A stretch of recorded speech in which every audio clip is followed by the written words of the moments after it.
bonsoir chers amis téléspectateurs de la 2STV ñu ngi leen di nuyu ku ci nekk ci turam ak santam ñi toog seen kër di ñu seetaan yéen ñëpp ñu ngi kontaan ci ñëw am mbégte di leen dégtal seen émission bi ngeen di seetaan mu tudd High Level.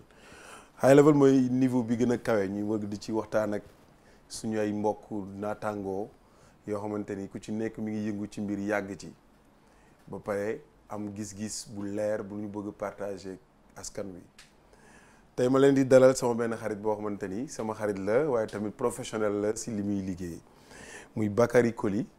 Bakary maa ngi lay nuyu mu nekk spécialiste des politiques de développement urbain mais aussi nekk koo xamante ni am nga gis-gis bu set ci réew mi ak mu leer ma man Pastef ak pas-pas bi nga am ci Sénégal bi nga bàyyeekoo nekk en France di liggéey jàng ci am diplôme yu bëri yoo xamante ni mën nañ ko citer bu baax nga diplômé en MBA à l'Institut d'administration des entreprises IAE de Paris.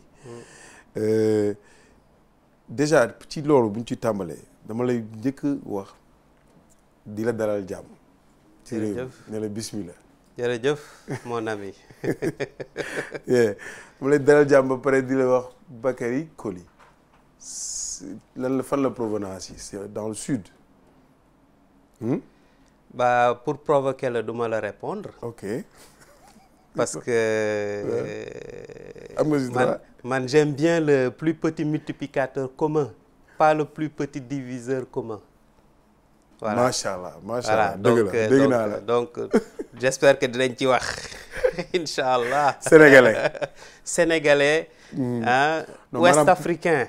Ouest africain mais fan nga juddoo màggee. Man je suis d'un Dakarois. fi nga juddoo. waaw fii laa juddoo. fii laa juddoo caserne Samba Diéry Diallo. Mais sinon je suis lébou, je suis du sud. Sama jabar tukuleur la, je suis un peu tukuleur. Et je suis mouride de confession. Sénégalais. Mais je suis ouest africain. Encore plus. Machallah. Kontaan nañ ci dalal la ci locaux Taf Label bi nga ñëw ci émission High Level ñun ñu rafetlu ci xam gi ñu la xam rafetlu xam-xam bu leer bi nga am boo mën a partager. Merci. Ak l'ensemble des Sénégalais même au-delà du Sénégal loo xamante ni mën nañ ko jëriñoo donc man sama njëkk gis-gis mooy si gis-gis bi nga am ci liggéey bi ngay def d'abord en particulier mooy nga nekk spécialiste des politiques de développement urbain. boo dox ci biir réew mii nga nekk muy Sénégal. te yow yaa ngi koy gën a mën a exercer en France fa nga dëkk fa ngay liggéeyee lu mel noonu lan moo lay choqué si suñu taxawaayu réew yi bâtiment yeeg dëkkin beeg doxalin bi gis-gis bi dafay bëri te ñun dañu nekk en voie de développement la ñuy wax yow liggéey bi boo ko doon xayma li ci des nan la toll ak fan lañ toll ñun boo ci yoon wi. Bah jërëjëf Fata. Merci. Mais maa ngi lay remercier de m'accueillir dans cette émission. High Level, le nom est déjà, si tu me permets, ça veut dire que peut-être ici on va essayer d'aller dans la profondeur des choses. C'est-à-dire que souvent les gens parlent de radicalisme. En fait, le radicalisme, en fait, dans le sens étymologique du terme, c'est d'aller à la racine des problèmes. C'est ne pas créer, essayer d'avoir des solutions de surface. Donc, j'espère que fii dinañ fi mën a wax quelque chose qui va à la racine, qui essaye d'aller en profondeur sur les analyses. Donc, développement urbain dafa di loo xam ne mooy le soubassement de l'épanouissement des populations. Xam nga dans une ville, en fait, dans l'histoire de l'homme, en fait, la création des villes a été synonyme de développement et de civilisation parce que xam nga l'être humain est un homme d'interaction. Donc ñun on ne peut exister qu'en interagissant les uns avec les autres te pour duggalante boobu dafa am cadre. Donc loolu moo indi regroupement nit ñi, loolu moo indi les premières villes, loolu moo indi aussi ñuy wax aussi développement urbain. Parce que pourquoi? Parce que buñ ko contrôler wul rek day am ay déficits yoo xam ne dafay tardeel askan bi. Donc si je peux faire un état des lieux, je vais parler de manière globale parce qu'on a tous les mêmes problèmes en Afrique de l'Ouest. C'est que suñu ville yi en fait c'est pas planifié. Si je te donne un exemple, Paris a été rasé et dessiné par le baron Haussmann. Dessiné jusqu'au moindre détail, les artères. Pourquoi les boulevards de Paris? Je donne l'exemple de Paris, on pouvait donner l'exemple de Manhattan. Mais l'exemple de Paris, c'est que c'était une ville, il y a des gens qui ont pris un plan, ils ont aménagé la ville et ils l'ont dessiné. C'est pas un hasard. C'est pas un hasard que toutes les avenues de Paris arrivent à la place de l'Étoile. Ça a été dessiné. C'est pas un hasard que tous les immeubles quasiment de Paris sont en pierre de taille, avec même des détails si garde-corps yi fu ñu war a mel. Donc ville dañ koy xalaat, ville dañ koy projeter dans le temps. Donc le premier problème qu'on va avoir ñun si suñu ville yi mooy ne que c'est pas planifié benn. Deuxièmement, ay ville de ségrégation lañ. Pourquoi? Parce que xam nga tubaab bi ba mu ñëwee temps colonisation dafa aménager ay parties moom. Si loolu la doon ñëw parce qu'on retrouve quelques villes au Sénégal qui quand même ont... Voilà, dafa aménager ay parties am mu bàyyi partie indigène yi. Donc fracture boobu depuis l'indépendance corrigé wuñu ko, on ne l'a pas corrigé. Donc c'est-à-dire que les villes type boo jëlee l'exemple du Sénégal nga jël Plateau xam nga jël par rapport ak Plateau ak Médina qui était la ville indigène. Ba léegi Médina ne rattrape pas le Plateau. Boo jëlee Sicap Dieuppeul construit pour les fonctionnaires même indigènes mais par quasiment les colons puisque yàggul ñoom ñoo ko defar da ngay xool ne développement quartier yooyu même par rapport aux Almadies en termes d'aménagement c'est pas la même chose.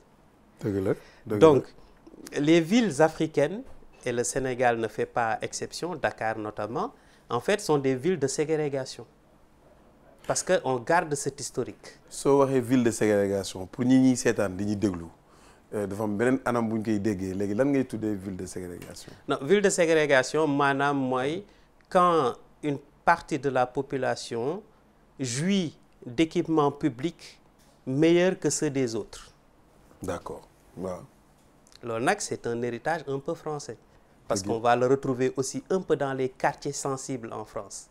Où tu as les quartiers traditionnels plutôt blancs par rapport aux quartiers type cité HLM qui sont construits de l'autre côté du chemin de fer.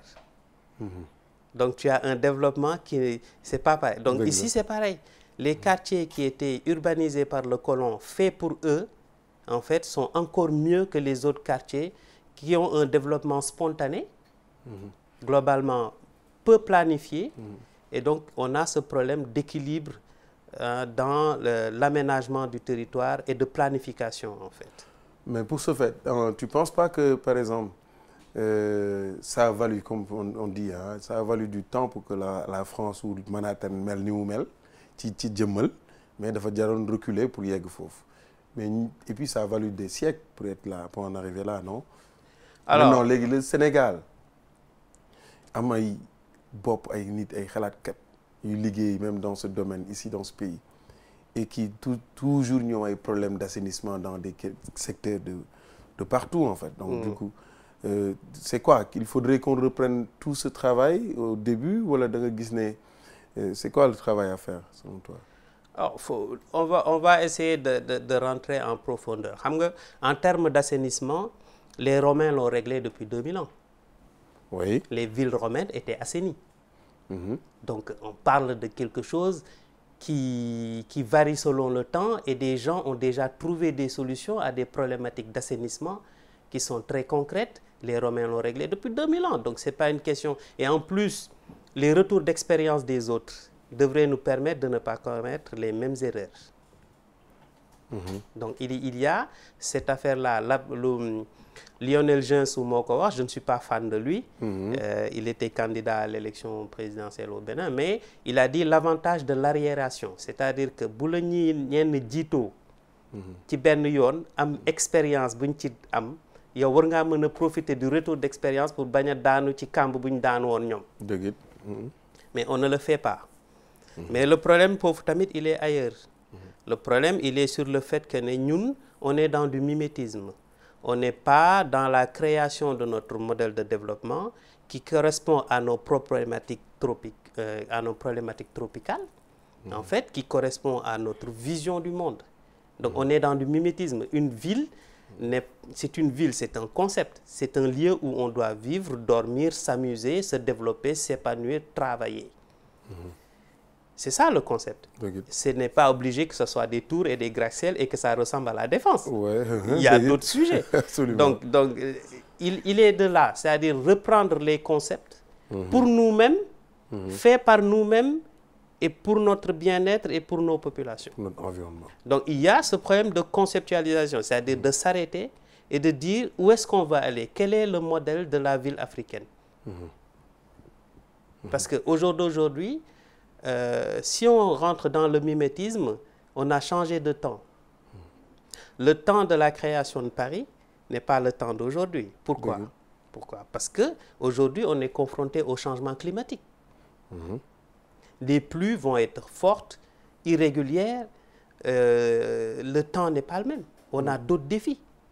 L'érosion côtière dans la ville de Dakar est un défi en termes d'investissement. C'est-à-dire on investit sur une ville qui est une presqu'île, qui va quasiment disparaître certainement à la fin du siècle. Mais on endette plusieurs générations, parce qu'on dit qu'on est endetté au Sénégal de presque 10 000 milliards de francs CFA. Presque les 2/3 sont dans de l'infrastructure. Donc on est sûr que dans 100 ans, d'accord, quasiment la ville de Dakar va être réduite d'énormément de kilomètres à partir de la mer. Ouais. Et regarde nos investissements, c'est la corniche, c'est la voie de dégagement nord, Almadies, tout le monde c'est les Almadies, et on le voit déjà sur la corniche, que la mer avance. Absolument. Et donc, on continue à investir énormément d'argent. Mais comment ça se fait, gars? Comme on dirait qu'ils doivent comprendre ça comme enjeu bobiop, quoi. Voilà. Il n'y a pas d'ingénieur assez truc pour prévenir tout cela? Si, il y a des gens très brillants, mais c'est une problématique de prospective. Prospective. C'est-à-dire qu'au jour d'aujourd'hui, il faut savoir que le développement, c'est écrit. Souvent, les gens pensent que les choses, ça arrive comme ça. Non, c'est écrit. C'est écrit. Les gens font de la prospective. Au jour d'aujourd'hui, on pense l'Europe de 2100. C'est écrit. On pense tous les 3 scénarios qui doivent exister. D'accord. Donc, tout est prévu, en fait. Autant que puisse se faire. Absolument. Donc, et c'est ce qui manque. C'est-à-dire, au jour d'aujourd'hui, c'est pas une critique, c'est une remarque. C'est-à-dire que l'enjeu d'aller s'endetter à 10 000 milliards, c'est-à-dire d'hypothéquer l'avenir des générations à venir pour nos propres besoins, sur des investissements qui ne sont pas assez judicieux, il faut que nous regardions. C'est pour ça que la prospective est très importante. Il y a ici High Level, il y a ici High Level l'émission bu am solo bu ñuy waxtaane tey. Tu me diras que tey c'est pas vraiment hip-hop, mais quand même c'est hip-hop parce que c'est des lyrics qui viennent de vos frères et amis, Bakary Koli. Pour ñu ñuy dab léegi ñu ngi dem ñëwaat.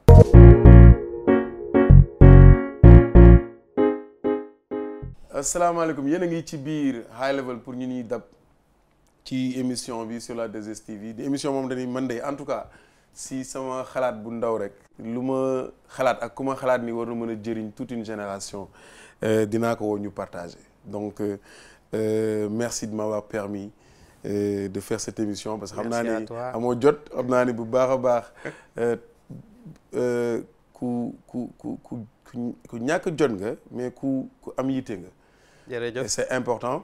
Beneen bi itam mooy exemple nga ci Sénégalais yëpp parce que yombul boog ci sama gis-gis bu ndaw nga nekk nit ku ñuul di nekk chef ci entreprise yu mag en Europe ba pare ça veut dire quoi? Ça veut dire que am nga loo jaar am nga foo jaar am nga jafe-jafe yi ci àdduna ak ci ñi ngay dëkkal parce que ay nit yu weex lañ yeneen xeet lañ.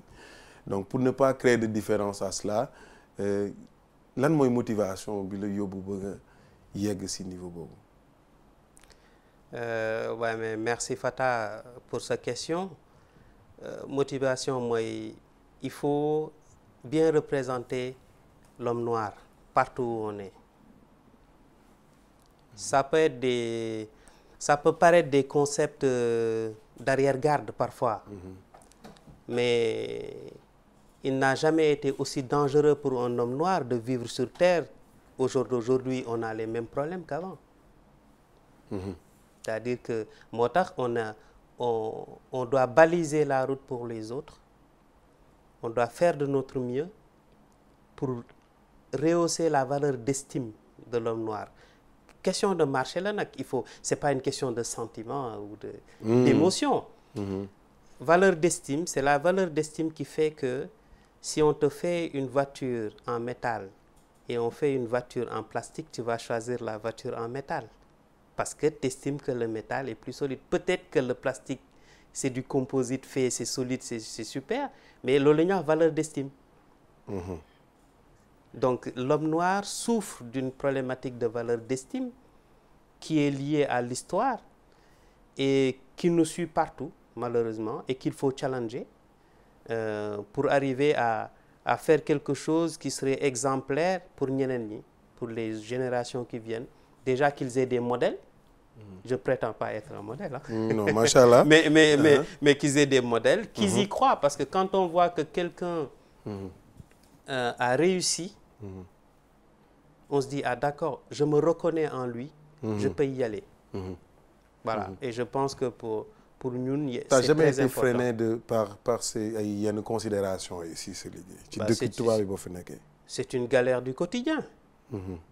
C'est une vraie problématique du quotidien. loolu nekk en Europe foog nga am xolu muñ. Foog nga am xolu muñ, beaucoup travailler, croire en soi. Mais ñun Sénégalais yi am nañ chance, am nañ ko parce que quand même yar nañ ñu ci diine, donc dañu dellu lu bëri ci yàlla. Je ne crois pas que jeune génération bi nekk Europe actuellement am nañu xolu muñ boobu, ce qui est normal aussi. Parce que ñoom fa lañ juddoo. Ils étaient à la même école que Pierre, Paul, Jacques. Et ils grandissent et c'est en grandissant qu'ils découvrent qu'ils sont presque noirs. Justement. Parce qu'on attire leur attention sur ça. Et c'est pour ça que tu vois que et je sais que 2S est peut-être très suivi dans nos villes là-bas. Mais looloo tax suñu quartier yi day am sursaut. Day am problème parce que les jeunes en fait dañ dem ba màgg et le contrat social a été rompu en fait. C'est en arrivant aux portes de certains diplômes, de certaines écoles, aux portes de l'emploi, qu'on leur dit oui, mais en fait, tu t'appelles Mamadou. Mais en même temps, ci même problématique boobu, est-ce que parfois aussi les Africains vivant ou étant nés en Europe, parfois aussi ils aiment le confort de se proclamer être nés en France, hein, et après, au fur et à mesure, àdduna bi di leen ñuy màgg, ñu dem parfois di se réclamés comme des Africains. Donc du coup parfois dañuy trouver situation bu leen neex pour nekk tubaab, bu leen neex nekk nit bu ñuul bi. Mais c'est normal. Parce qu'ils sont partagés. Voilà. Pourquoi ne pas utiliser mais toute la vie c'est une stratégie. OK. Donc on utilise la stratégie qui va et ils ont cette chance d'avoir cette double culture. Pourquoi ne pas l'utiliser? Et d'ailleurs, c'est l'erreur des pays de part et d'autre de ne pas assez les associer ou les utiliser comme pont de part et d'autre. D'accord. Voilà, mais le problème, c'est pas qu'ils sont dans la facilité. Honnêtement, c'est un vrai challenge. En tant que personne noire de couleur. Oui, bien sûr. En Europe ou aux États-Unis, de s'en sortir, de challenger ces autres. On va me dire oui, mais d'accord, il y a tel exemple. Mais honnêtement, disons-nous la vérité. Prenons la masse, pas des individualités. Il y a un vrai problème. Voilà, il y a un vrai problème pour réussir, s'en sortir, normalement sans... Et les coulisses du succès sont parfois terribles. Des gens que tu vois, tu dis c'est super, mais les coulisses qui amènent au succès et qui sont souterraines, et c'est quelque chose. C'est quelque chose. Mais c'est normal, c'est normal. Ils essayent de chercher des stratégies pour exister, pour se réconcilier avec eux-mêmes et pour avancer, et c'est normal. Donc c'est normal ni nga ko gisee àdduna noonu la fépp nag ci looy mënti yëngu rek foog nga grind. So keep on grinding. ñu ngi ñëw léegi yaa ngi si high level.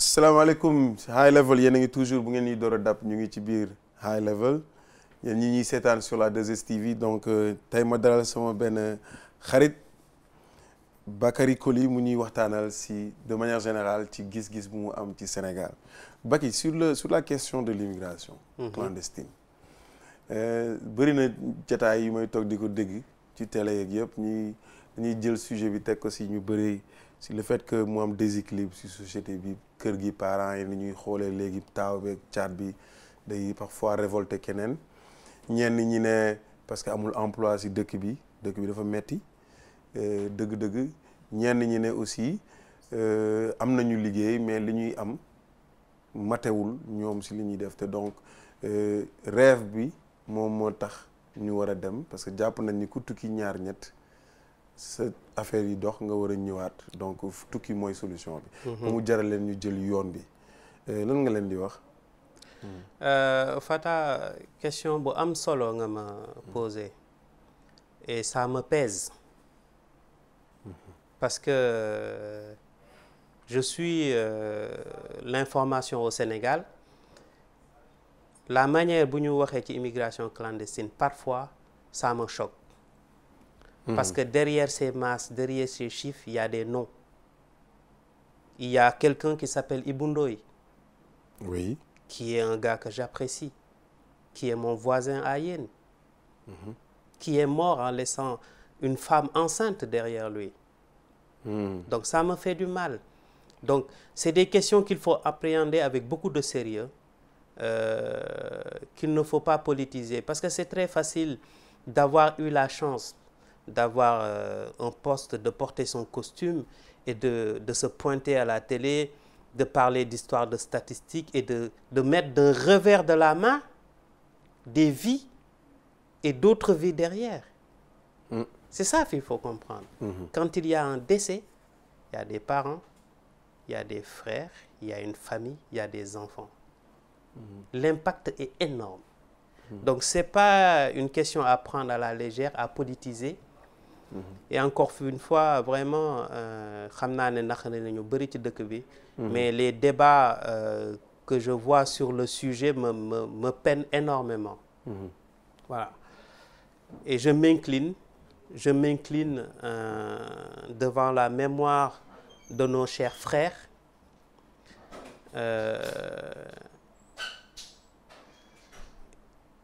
qui sont tombés au front.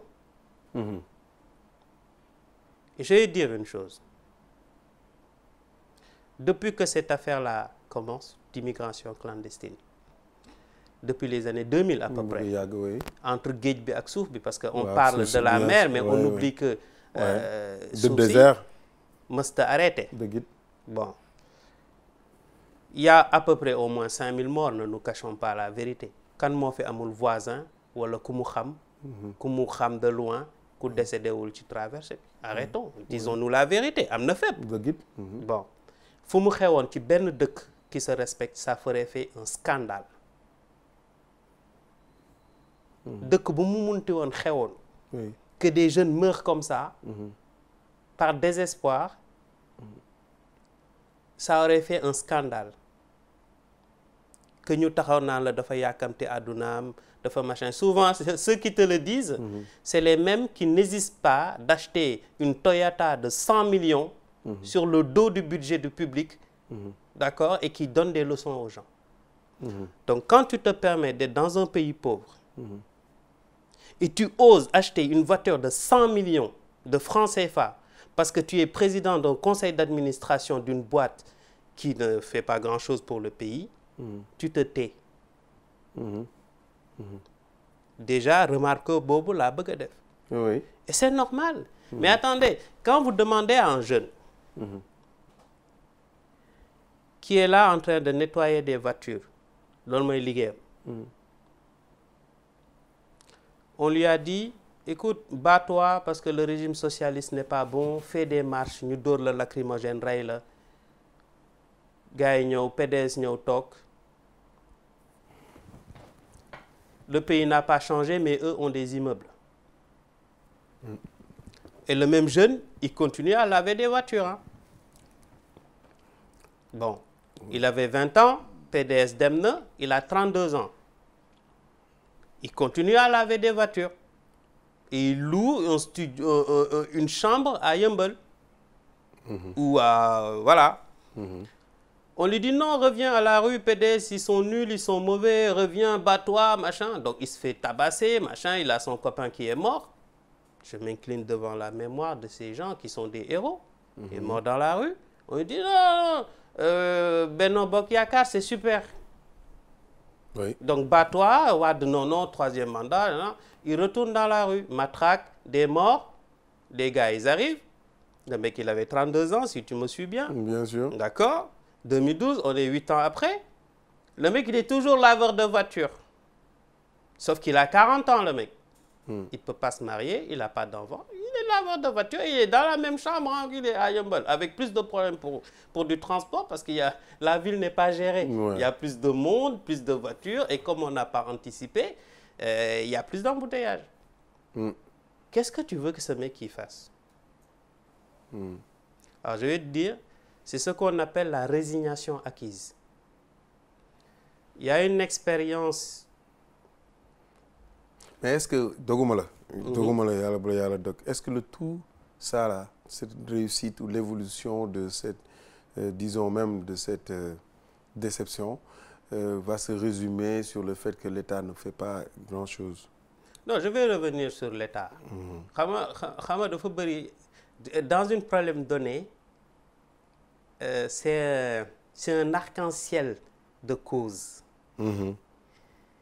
Ça, la résignation, moom moo lay yóbbu jusqu'au risque ultime. Tout à l'heure, notre ami Papa Dia a dit il faut prendre des risques.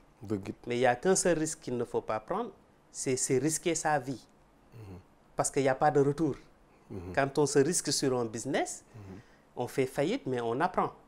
On gagne toujours à faire du business. Pourquoi? Parce que si on fait faillite, on apprend de ses échecs. Et si, voilà. Mais il y en a qui disent que aussi gars yi bu ñuy tukki risques yi ñuy jëluñu ko sax pour dee, mais dañuy excité pour réussir en fait, donc pour yegg de l'autre sur l'autre rive. waaw loolu am na, mais si je reviens juste sur ça, c'est-à-dire que le risque, et d'ailleurs c'est un message, il faut pas risquer sa vie parce que tu peux pas revenir. waaw donc tu peux risquer un business mais pas sa vie. Stratégiquement, les jeunes, vous faites ce que vous voulez, mais risquez pas votre vie parce que tu peux pas revenir en arrière. waaw. Bon, ça c'est une chose. Mais dafa am benn contrat social bu am ci société bi. Ñun ñëpp on a dit à nos mamans, noppi leen, muñ leen, ñu takkal leen ñaareel, ñu ne la muñal, liggéeyu ndey añub doom, nga toog muñ. ñu takkal la ñaareel, sa xol tàng jëpp, nga toog muñ. jàpp sa sëy, ñu ne la liggéeyu ndey añub doom, nga ne d'accord. C'est un contrat social. Ici, les mamans, elles n'ont rien. La maison, c'est à papa. La voiture, c'est à papa. La villa secondaire, c'est à papa. Le champ, c'est à papa. Maman, il y a quoi? Ses enfants. D'accord? OK. Et respecte le contrat social. Les enfants grandissent. Ils sont encore à la maison. 30 ans, ils sont à la maison. 35 ans, ils sont à la maison. 40 ans, ils sont à la maison. Ce jeune-là qui voit sa maman, dont il est le seul capital social. Capital social, c'est ce qu'on donne pour faire une entreprise. C'est son seul. Elle n'a pas de retraite. On lui a dit de rester à la maison parce que ses enfants vont grandir et prendre soin d'elle. Elle a 70 ans, ses gamins n'ont jamais travaillé. Tu vois que ce gars-là, il va rester, regarder sa maman souffrir et ne rien faire, avoir des petits boulots à la semaine qui ne peuvent pas régler lui ses problèmes et les problèmes mu font par rongoñu yaayam. Je connais beaucoup de gens qui ont pris la fuite à cause de ça. Parce qu'ils ne pouvaient plus supporter de voir leur maman avoir des besoins qu'ils ne peuvent pas régler. Se réveiller dans une maison, être l'aîné et voir que les enfants n'ont pas assez à manger le matin et ne pas pouvoir le régler. Ces gens, ils ne vont pas vers le succès. Ils ne sont pas excités par la réussite. Ils fuient cette charge psychologique qu'ils ne peuvent pas soutenir. C'est une des raisons. Et c'est une vraie cause. Parce que la société sénégalaise repose sur ce contrat social. En tout cas, jusqu'à notre génération. Et donc, beaucoup meurent parce qu'ils voulaient voir leur maman heureuse. Beaucoup, attention, beaucoup. Donc, c'est un vrai problème. Maintenant, qu'est-ce que tu penses que... Bon, pour nous voir les statistiques, comme nous l'avons dit, l'État a une volonté pour taxawal pour une politique yoo xamante ni dina leen mais yow techniquement lan nga xalaat ne en tant que Sénégalais ça devrait être une bonne solution pour quand même éradiquer un peu ce fléau. dinaa la tontu Fata mais sama raisonnement bi jeexul woon ok dafa am benn affaire boo am mooy lu ñuy wax résignation acquise. Je reviens à ce truc. dafa am benn expérience boo am dañuy jël benn jën buy lekk yeneen jën yu ndaw ñu jël benn verre bu transparent def ko seen diggante donc moom du gis verre bi. waaw donc bu gisee jën yu ndaw yi di cëgi rek mu foncé seen kaw rek mbëkk verre bi. waaw def ko benn yoon 10 fois. il se dit c'est mort, il y a un piège. Les gens enlèvent la vitre qui sépare les deux aquariums. Le poisson carnivore ne voit plus attaquer les petits poissons. Parce que gëm na ne c'est foutu, il peut plus y arriver. C'est acquis, c'est fini. C'est-à-dire il sait que il y arrivera plus. Donc génne nañ verre bi, il y va plus. Il mange plus far sax bàyyi na lekk les petits animaux là bàyyi na gedd na. da ngay allergique. bàyyi na. da ngay mujj allergique waaw rek. donc xam nga. ci miim rek te loolu. fi bëri na gars yi naan du ñu lekk yàpp dañu ko gëj a gis. waaw bàyyi nañ. bàyyi nañ. donc xam nga dafa yàgg c'est-à-dire ak colonisation bi ak les indépendances dafa am benn affaire bu ñu waxul mooy on n'a jamais eu la décolonisation. C'est-à-dire que en hypothéquant nos capacités de réussite économique à travers des mécanismes du franc CFA et d'autres mécanismes d'endettement, c'est fait exprès pour qu'on soit résigné du développement. Et d'ailleurs, on l'a résigné. Est-ce que tu as vu un gouvernement te parler de développer le pays? Non, il te parle d'émergence. C'est-à-dire da nga doon nuuru. Donc peut-être que di nga mën a respirer tuuti, c'est-à-dire tu vas un peu émerger, mais on t'a pas dit tu vas monter sur une planche de surf. C'est fini.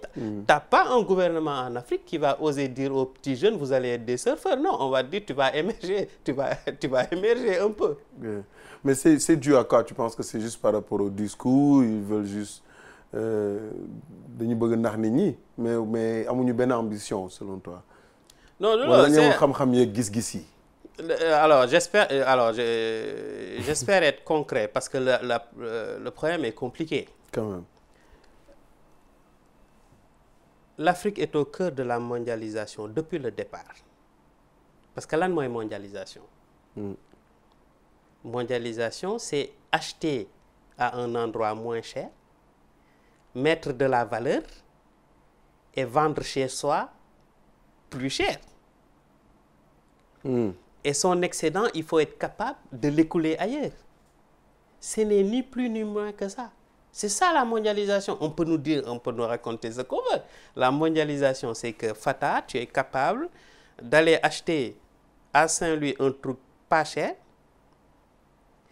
et de le vendre à Dakar très cher parce que les deux parties n'ont pas l'information. C'est-à-dire que les gens de Saint-Louis ne savent pas qu'à Dakar, le truc qu'ils te vendent 100 francs CFA coûte 10 000 francs à Dakar.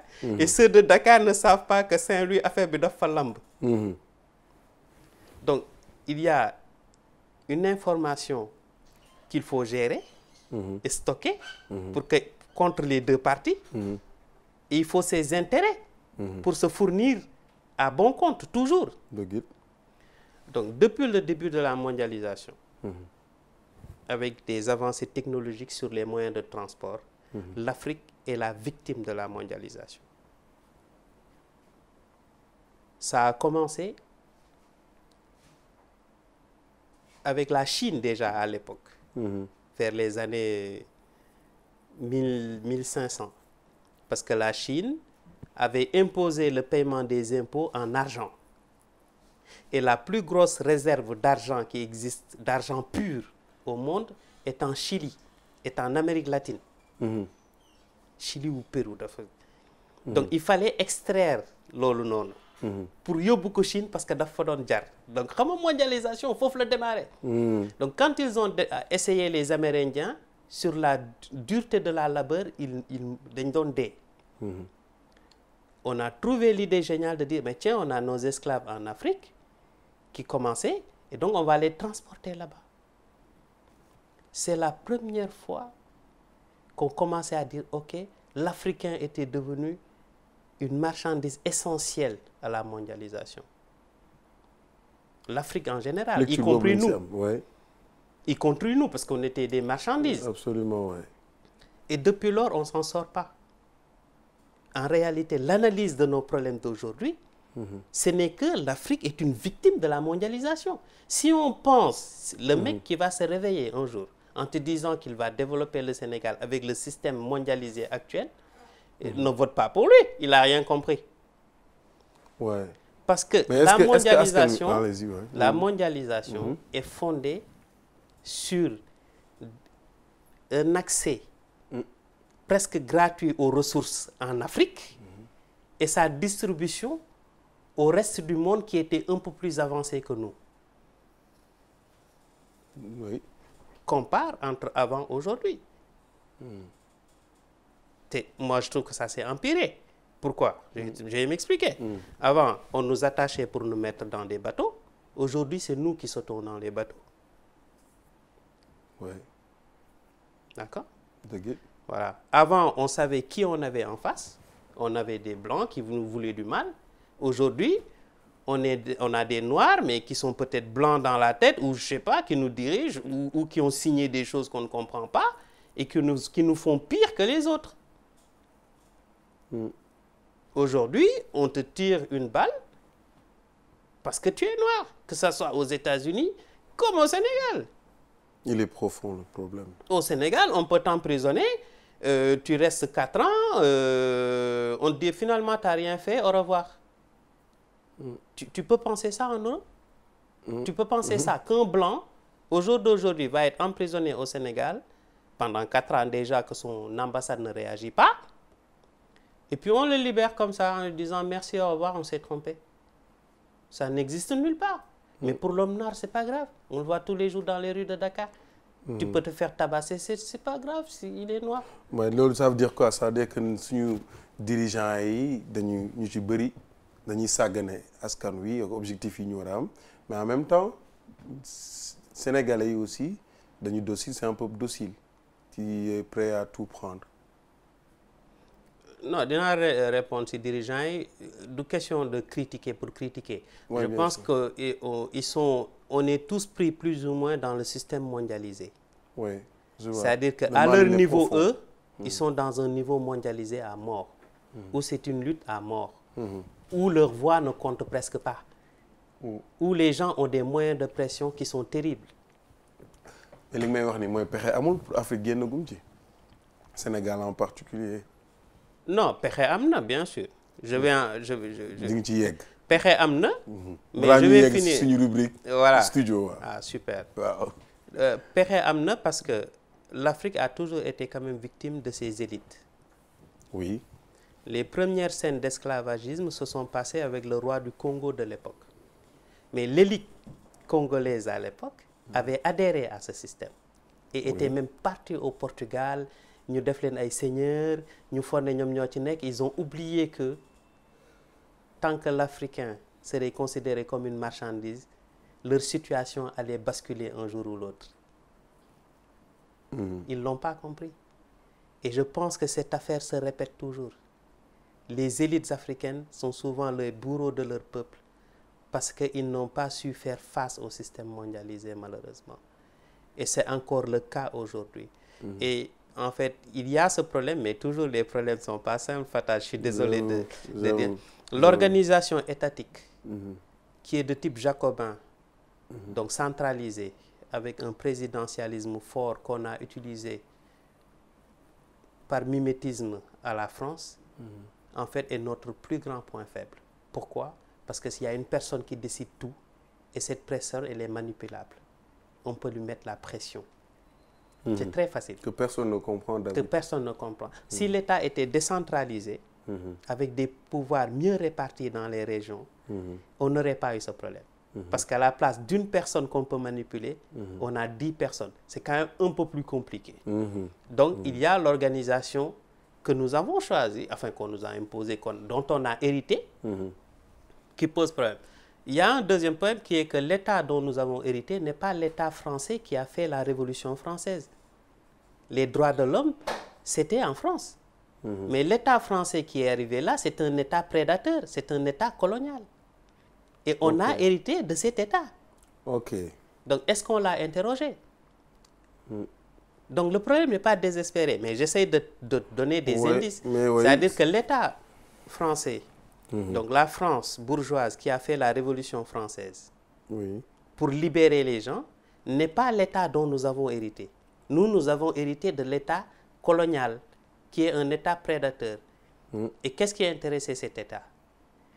D'organiser le pays et de faire des infrastructures nécessaires à l'extraction des ressources. Est-ce que tu as vu une différence? Jusqu'ici, non. Aujourd'hui, quand on fait une autoroute, c'est pour aller à l'aéroport. C'est qui voyage? Nous, on n'a pas le droit de bouger. Maintenant, pour avoir un visa, c'est une catastrophe. Donc, c'est qui voyage? Les infrastructures que nous faisons dans nos pays, c'est pour aller au port autonome, à l'aéroport, et dans la maison des gens qui sont riches, qui ont remplacé les blancs de l'État colonial. Faisons juste une comparaison pour voir le drame de l'Afrique. Avant, on nous attachait pour nous mettre dans les bateaux.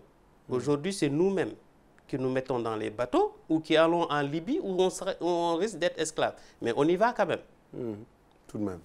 D'accord? Avant, on faisait des politiques pour extraire nos ressources brutes et l'amener en Europe. Aujourd'hui, nous-mêmes, nous signons des accords où nous donnons des avantages fiscaux à des entreprises pour qu'ils extraient nos ressources et l'amener ailleurs. Avant, on n'avait pas droit de cité. Nos droits n'étaient pas importants. Aujourd'hui, tes droits sont importants. Tu as le droit d'aller à l'aéroport de Dakar, acheter un billet et aller en Australie? Non. Pour toi, mon fils Elhadj Malancoly qui est là-bas à La Rochelle, lui, il peut, parce qu'il a le passeport français, ou le fils de Pierre-Paul Jacques qui est à Paris, peut dire papa, bonjour, bon, ça va, je vais en Australie aujourd'hui. Elle part tranquillement à l'aéroport de Roissy, elle achète son billet, elle va en Australie. Est-ce que le fils de mon cousin qui a un passeport sénégalais, il peut se permettre d'aller à Dakar, d'aller à l'aéroport AIBD? Non, visa yombul, moo tax mbëkk bi jafe. Ouais, mais on est assigné à résidence. Avant, c'était le cas. Donc, la situation de l'Afrique n'a pas bougé d'un iota. Mais loolu kon Bakary ñu vitamine am na solo trop mais loolu ban pexe moo si am selon toi tey si sa gis-gis mooy li ñuy wax da nekk président dafa doy waar parce que bëri na lu mu xam lu keneen ñu bëri xamul yow selon toi lan mooy solution yi gën a mag yi nga xamante ni Sénégal war nañ ci jublu mu gën a leer ci suñu futur proche disons. Inch'Allah. Da ngay remarquer benn affaire. Immigration irrégulière bi nii. ñuy gis am na lu ci nit ñi seetul. La grosse détermination des jeunes. waaw tey lañ ko gën a bëgg.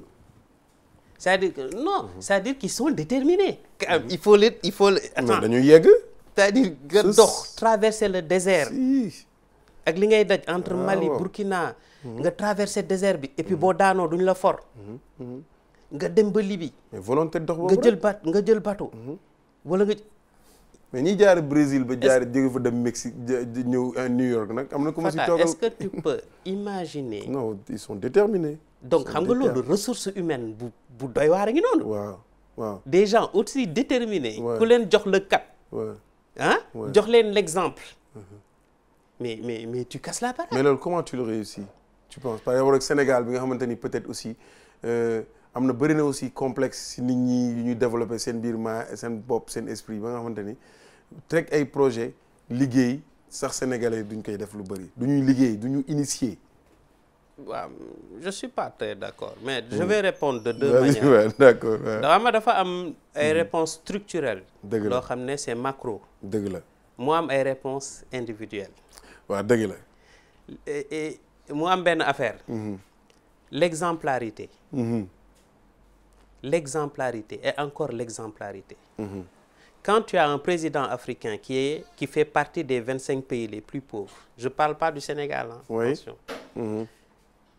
Et le président, il a le droit d'avoir une voiture qui coûte presque 500 millions de francs CFA. Et qu'on explique aux jeunes que lui, je reviens, il doit laver des voitures pour gagner sa vie. Où est l'exemplarité? Est-ce que ce président peut mobiliser les jeunes? Ces jeunes-là qui sont déterminés à réussir, parce qu'il faut une sacrée dose de détermination. Absolument. Pour jël gaal dem ba kaaw. Mais qui va l'écouter, ce président? Qui va écouter un président qui, depuis qu'il est là, a eu 10 immeubles et que les autres n'ont pas où se loger? Lui, son fils a du business, son fils est aussi président, sa femme est présidente, même sa bonne est présidente.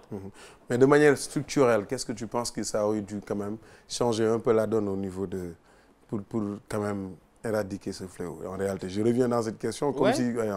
De manière structurelle, de manière factuelle, ouais. Non, Fata, je vais donner des pistes. Mais xam nga dëkk bi lan mooy problème bi? C'est pas des projets. Ouais. Problème mu jikko la. Oui. Ça aussi bokk na ci piste yu ñu nekk dugal ci li ñu nekk. Oui. loolu laay wax. Ban réflexion lañ fi réfléchirul fii Sénégal. waaw ngay dem ba nekk sénégalais bëgg partager lu bëri te mu jafe ci nit ñi. Les Sénégalais sont doués quand même. Oui. On a écrit énormément de projets dans ce pays. Donc le problème c'est pas les projets. Ce ne sont pas les idées qui manquent. C'est jikko yi, la volonté. Quand tu es un fonctionnaire et que tu dois faire une route, on te donne 100 milliards pour faire une route. Quand tu détournes 5 milliards, la route, si elle est faite, elle ne tiendra pas 2 ans. Pourquoi? Pour une simple raison. Parce que les 5 milliards que tu as détournés, c'est les canalisations qui ne sont pas faites. C'est la route qui devait faire 12 cm qui va faire 5 cm. Ça ne va pas tenir. Quand un président de la République est nommé dans un pays, il est entouré d'experts. Mais quand il a 1000 milliards et qu'il est plus préoccupé par l'avenir de sa propre famille que l'avenir de tous ses enfants, du pays qu'il dirige, tu peux lui donner 10 000 idées, on n'ira nulle part. Donc, l'Afrique souffre de ses élites. Oui. Pour plusieurs raisons. Ces élites ont elles-mêmes abandonné le combat. C'est-à-dire qu'ils sont allés dans un niveau de mondialisation et comme leur optique c'était du mimétisme, ils se sont dit on n'y arrivera jamais. Ils ont lâché l'affaire. Ça c'est un. Maintenant pour les pistes de solution, c'est à 2 niveaux. xanaa yàlla may ñu nit ku am pas-pas. koo xam ne dina xam ne que 1 euro boo sàcc da nga ko leeyoog sa borom. Solution bi suñu borom moo ko yor ci côté boobu. te yaakaar naa ne sama jàng soriwul. mais suñu borom nee na tamit. du changer situation benn askan tant que askan boobu jóguñu pour changer. donc ñu ñëw ci beneen solution bi xam nga parle nañ structurel. askan bi tant que jógul pour changer suñu borom nee na tant que et puis c'est normal. oui. yàlla suñu borom c'est un très bon professeur. Un professeur ne fait pas des devoirs à la place de ses élèves. dëgg it. donc suñu borom nee na du changer situation askan tant que askan boobu jóguñu pour changer seen situation. léegi nan la ñuy changer seen situation je sais que c'est la prochaine. Il faut qu'on soit des leaderships, qu'on ait un leadership personnel. Ça c'est le devoir de chacun. Quel que soit ton rôle, quand tu es balayeur, quand tu es nettoyeur de voiture, quand tu es fonctionnaire, quand tu es ingénieur, il faut que tu aies un leadership personnel. C'est-à-dire que tout ce que tu fais, tu y vas jusqu'au bout en le planifiant. Je dois laver une voiture? D'accord. Pourquoi je lave la voiture? Pour quel objectif? Quand je lave la voiture, quels sont les dégâts que je fais? Quels sont les avantages que j'en tire? Pourquoi je le fais? Les gens doivent s'intéresser à pourquoi ils font. Je me suis réveillé, j'ai pas de quoi manger, ma famille n'a pas de quoi manger. Est-ce que les gens, au lieu dem talal sa loxo, rapidement régler problème du quotidien génn si, est-ce que les gens se posent en se disant mais pourquoi j'ai pas à quoi manger? macha allah yaa ngi si biir émission bi High Level waxtaan bi am na solo trop suñ ko téye nii du émission bi jeex na sax pratiquement mais dañu kontaan si suñu xarit bi ñu dalal Bakary waxtaan bi bu doon suñu sago mu nekkaat 2 heures High Level am na solo trop parce que j'espère que jeunes yi ñuy seetaan yëpp surtout dinañ ci jëriñu surtout kilifa yi toog ci kër yi tamit kontaan naa si am la dañuy dem si benn rubrique bu ñuy wax studio ñëwaat High Level. Super.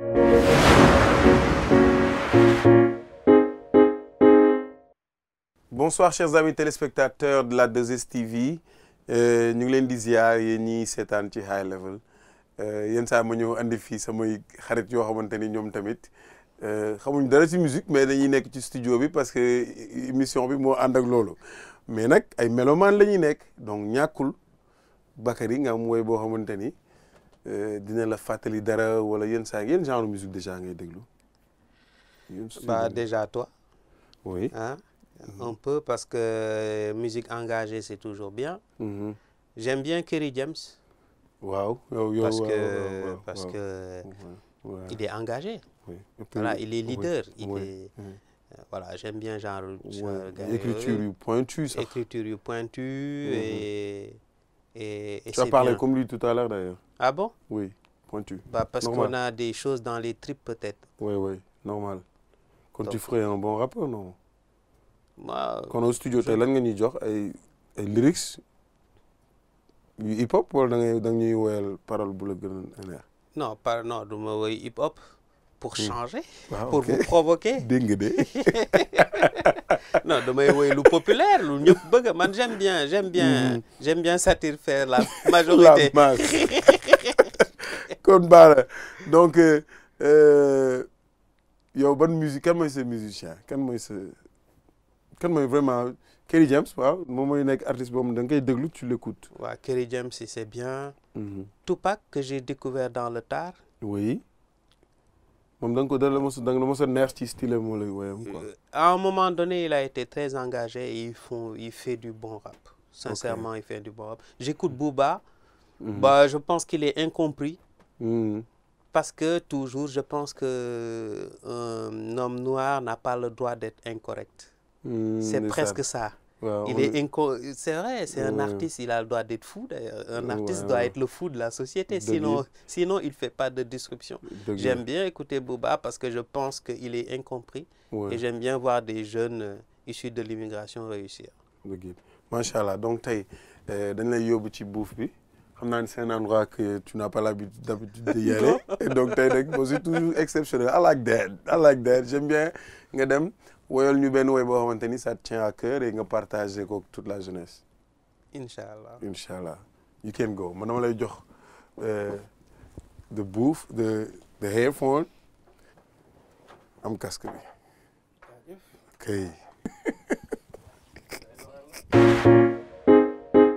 Voilà donc Kerry. Ouais. C'est quand tu veux. waaw woyal ñu li ñuy woyal. Africa United foofu na nekk billaay wax ñu juboo moo gën réew bu ci nekk am nga sa aada Africa United foo mën a nekk billaay wax ñu juboo moo gën réew bu ci nekk am nga sa aada Africa United. jaajëfate copain bismillah yegsil mais copain macha allah Yegsil bienvenue. saf na Saf na saf. xam nga bii doo ko waxee. non bismillah. donc regarde ça. ouais. lan moo la inspiré nga woy si Youssou Ndour. bah unité Afrique. dafa nécessaire xam nga Afrique ñun dañu je vais donner une métaphore. dañu niroog le Nil. oui. on est un grand fleuve qui a été drainé. drainé mooy lan mooy ne que tubaab bi fu mu ñu amee dafa ñëw nañuy développer ethnicisme.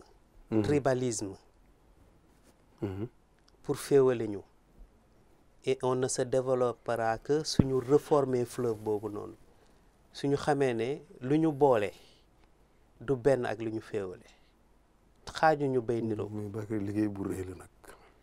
non du liggéey bu jafe parce que da ngay xool dëkk bu mel ni Sénégal politiciens yi rek ñoo fay agiter ay ethnicité parce que. ñëpp société bi ñëpp a ngi dund normal. ñëpp a ngi dund normal. dëgg la. xool ko sa famille. xool ko autour de toi. ki ngay seyal ay mbokkam yow say cousins yi ñoom seen. donc c'est un faux problème mais c'est encore des procédés néocolonialistes et xoolal ñu koy utiliser et tu comprendras c'est quoi la vie. man sax bi may wax si profondeur bi maa ngi wax si le Maghreb ak ñi nga xam ak South Africa ñoom ils te prennent pour des Américains. donc ci biir xeet yi dafa bëri ay ñoo xeebeel yu bëri yoo xamante ni ñun sénégalais déjà ñun pour ñu lekku ghanéen yi problème la ainsi de suite donc c'est quand même un travail de fond qu'il faut réabattre. mais il faut apprendre aux Africains à s'aimer eux-mêmes moom laa lay wax ci valeur d'estime. xam nga valeur d'estime ñëpp lay frapper. donc nit ku ñuul est-ce que pare na. pour jël responsabilité am. ne ko moom tamit xalifu yàlla la sur terre. du bàyyi ñeneen ñi rek ñuy ndogal ci àdduna bi est-ce que ñun pare nañ pour loolu est-ce que ñun pare nañ pour même mettre nit ku ñuul au même égalité que yeneen xeet yi est-ce que ñun psychologiquement ku nekk pare nañ. macha allah yaa ngi si biir high level yaa ngi déglu sama xarit ki laa leen andiloon tey Bakary Coly mu ñëw waxtaane leen ci high level li ñuy def mooy dañuy déglu li mu jot a way ñu composé waat ko tegal ko mu déglu ko mu neex ko bu baax a baax. et voilà donc Baki dañuy déglu ni nga tojee studio bi léegi ok. Africa United nekk billaay wax ñu juboo moo gën réew bu ci nekk am nga sa aada Africa United foo mën a nekk kontaan nañ bu baax a baax ci am la merci je pense pas que boo fi jógee da ngay ñëw rek ba ngay bëgg déclarer benn commencer carrière artiste. Ah, Youssou Ndour n'a pas de souci à se faire ah. kontaan nañ bu baax a baax si sa teewaay aussi merci avec quelques jours yi nga am au Sénégal ñu permettre nga ñu tey sa expertise bi nga xamante ni man mi la xam jege la bëggoon naa ko partager ak askan bi yëpp ñu jëriñu aussi di la ñaanal bon vent di la wax. amiin yàlla defal la sutura yeggale la nii yoon ci barki yonent bi amiin kontaan nañ si sa jaar fi Taf Label. merci à tout le monde. et je souhaite beaucoup de choses yal na yàlla jëmale Sénégal ak Afrique kanam. yal na yàlla fecc soxla nit ñi soxla yu bëri nañ. yàlla mën na ko yàlla def. te nit ñi nañu xam ne. damay gàttal. alal yi suñu borom mooñ ci àdduna bi. mënuñu koo jeexal. donc lu nit ñi sàcc lu ñu jël xéewalu suñu borom yi ñu ngi fii ba léegi. donc bu ñu xàddi. bu ñu désespérer nañu gëm yàlla parce que loolu mooy richesse. la richesse c'est la foi parce que la vraie réussite elle est dans aller au paradis c'est pas autre chose. macha allah sama waa ji réew mi nag soxla na la yaa xam li ngay def ci fi bitim réew mais réew mi soxla na la man leer na ma ni mën nga fi créer de vrais changements. et donc high level la woon kontaan nañ ci yéen ñi toogoon di ñu seetaan merci et see you next time.